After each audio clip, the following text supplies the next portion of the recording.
Hey, what's going on, you guys? Ghost here, and today I want to go over the 10 attachments that have only been in one Call of Duty game. So these are 10 attachments do not see the day of light at all whatsoever. They're barely used by anybody, and for two, they are somewhat like a good idea on paper, but like when you actually use it and put it to test, it's really not all that practical, and there's like better attachments than these ones here for the most part. With some of these attachments, you know, they're understandable and they fit right into the game, but for the most part they're kind of useless and just pretty weird. But the first attachment we're going to be mentioning here is going to be the Mars sight here on the F2000 and the TAR 21 in Model 142. It's a variation of the red dot sight, so when you put a red dot on the TAR or the F2000, this is what it looks like. But when you say put a red dot on the FAL, this is the normal default red dot on pretty much every other gun in the game, aside from the TAR 21 and the F2000, which I'm not sure why it looks like this. I don't know if there's an exact reason, but it's very different. It's very weird because in the campaign for MW2, there is also like red dot, a normal red dot, TAR 21 that you can pick up from people that you kill in campaign. But here in multiplayer, when you put a red dot on the TAR, it turns it into a Mars sight, which is like a really weird egg-shaped reticle, which I don't really like that much, so I'll usually stick to the iron sights on both of these guns. But this attachment here, this variation, this reticle or whatever, it's only been in Model for 2. Next up, on the number 9 spot, we do have the flamethrower in Black Ops 1, which, yes, this is actually a thing. For those of you that never played Black Ops, or you just forgot, or you never knew, you can literally put a flamethrower as an attachment on your weapon here in Black Ops 1 for your assault rifles, I think, only. I don't think you can put a flamethrower on your LMGs, but here on your ARs, for example, the Galil here, I have a flamethrower here, and you can just light people on fire like it's the Purifier from Black Ops 3, but it has literally no range. The range is like pretty much the range of a thrown pencil. I don't even know. This thing here, sometimes it feels pretty nice, but for the most part, I just cannot hit anybody with it, and it just sucks for me at times. But other times, it feels like I'm absolutely destroying people, like it's the Purifier on Nuketown.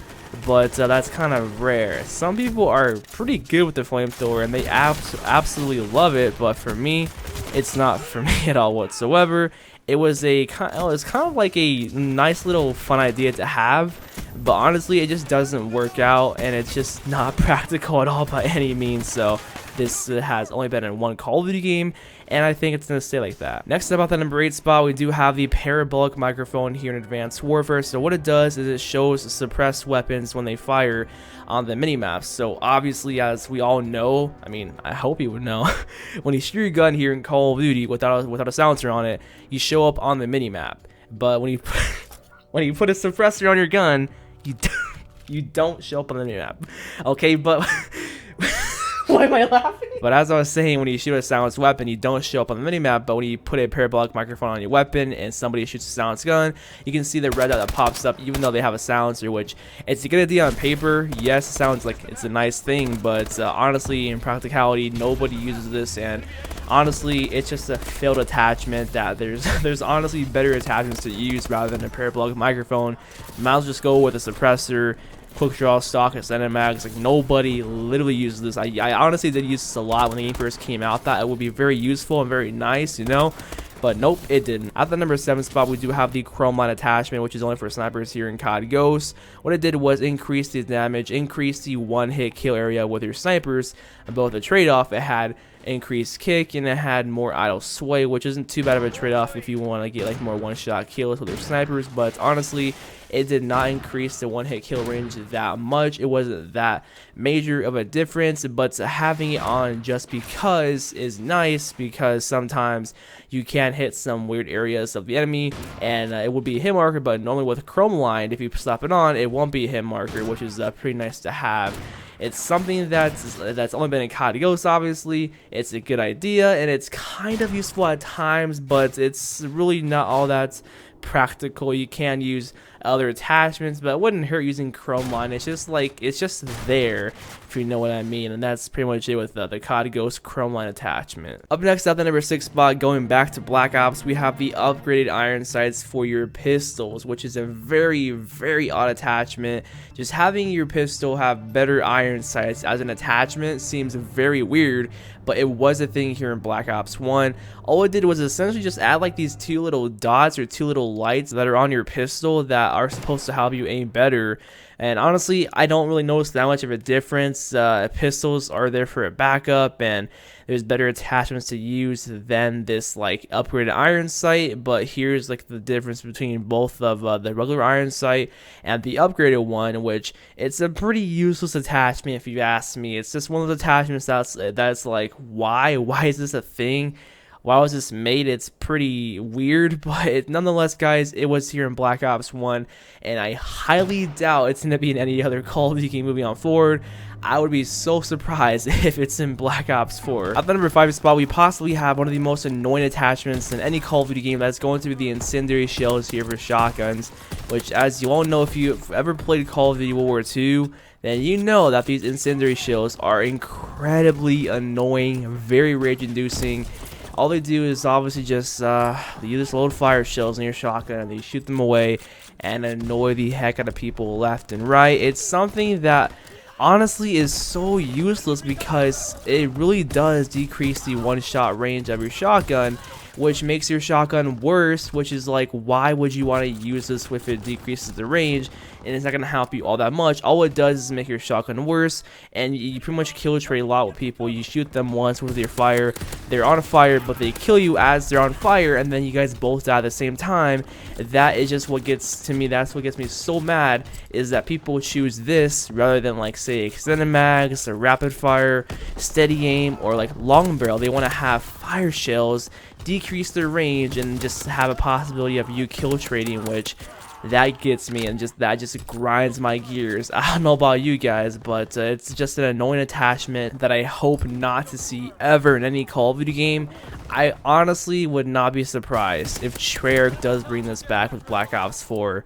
You're running high caliber into their assault rifles and to some of their weapons, so bringing this into Black Ops 4, hell no, hope not. At the number 4 spot, we do have the tracker attachment here in Advanced Warfare, which what it did was when you shoot an enemy, it pops them up on the minimap red until you actually kill them. So even if you die and you just shot them once, they will still be there on the minimap, which it's not too bad of an idea actually. I kind of did use this in an Advanced Warfare, but it wasn't too much because obviously there's better attachments, extended mags, suppressor, quick draw stock, but here and there I would use it. Sometimes it would come in handy, but for the most part it's honestly very useless. It's just one of those ideas on paper that sounds pretty good, but when you actually go and use it, it's just not all that useful, and that's just the one attachment that has never been in another COD aside from Advanced Warfare. At the number 3 spot, we do have these slug rounds here in COD Ghost, which obviously normally with your shotgun you have your pellets which spread out and kill the enemy, but here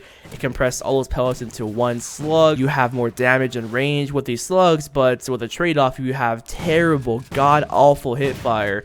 So you do not want to hit fire with this at all. Even if you just get your shots right at the center, you still will miss because the hip fire is really random on it. You're better off using the shotgun with just say long barrel or extended mags, not slug rounds, because you get more one hits, in my opinion, from my experience, with just the regular shotgun shells and not slug rounds. It's kind of fun though sometimes just going around with slug rounds and just like using it here and there just for fun and screwing around. But if you actually want to deal with a shotgun, simply stay away from slug rounds, shoot something else, and that's it. It's only been a COD Ghost, and I kind of doubt it'll return in Call of Duty because nowadays we usually have slug shotguns. We don't have to put an attachment on the shotgun to make it a slug shotgun. For example, the KSG-12 in Black Ops 2 was a slug shotgun by default. Then we had the Argus, which was like a hybrid between a slug and a pellet spread shotgun in Black Ops 3. So there's that here in COD Ghost. At the number 2 spot, we have the flash suppressor here in COD Ghost, another Ghost attachment, which is pretty useless in my opinion, because if you want to reduce muzzle flash, just slap on a suppressor, you'll essentially have none, and you have a bonus of being off the minimap as well. But if you, I guess, don't want to have less range with that silencer, but you want to have less muzzle flash, then here you go. Here's a flash suppressor, which it's just so useless, and I don't think I've ever used it at all in my life because I have suppressor. There's way more useful attachments than just reducing your muzzle flash. Like, I get the concept behind it. It can help out at those very long ranges, but you shouldn't be challenging at those long ranges anyways, to be fair. But I get the idea behind it. It reduces your muzzle flash just so you'll be more precise. but it's just not an attachment for me. I never found any practical use behind it, but it's here in Call of Duty Ghosts. At the number 1 spot, in my opinion, I guess the most useless attachment in COD history, it's the snubnosed attachment here in Black Ops, which all it does is just decrease the barrel size, but has more accuracy and it has less range because the barrel is shorter, and that's how short it is right there. It's a very useless attachment because you can just use the speed reloader and you'll be good, or you can use the dual wield attachment and you'll be good. Why would you want to have a shorter barrel with less range and more accuracy with this Python? It just makes no sense to me. It's so useless. I don't know why it exists here, but it's a thing here in Black Ops 1 that we will never forget. And I really doubt to see this type of attachment ever in any COD because it's just so useless. And that's the entire video, guys. Those are the top 10 attachments that have only been in one COD. Some of them are very useless, lots of them are pretty cool, and some of them are just like good ideas on paper, but they're just not really that good in practicality. And that's the entire video, and I'll see you on the next one, guys. Peace out.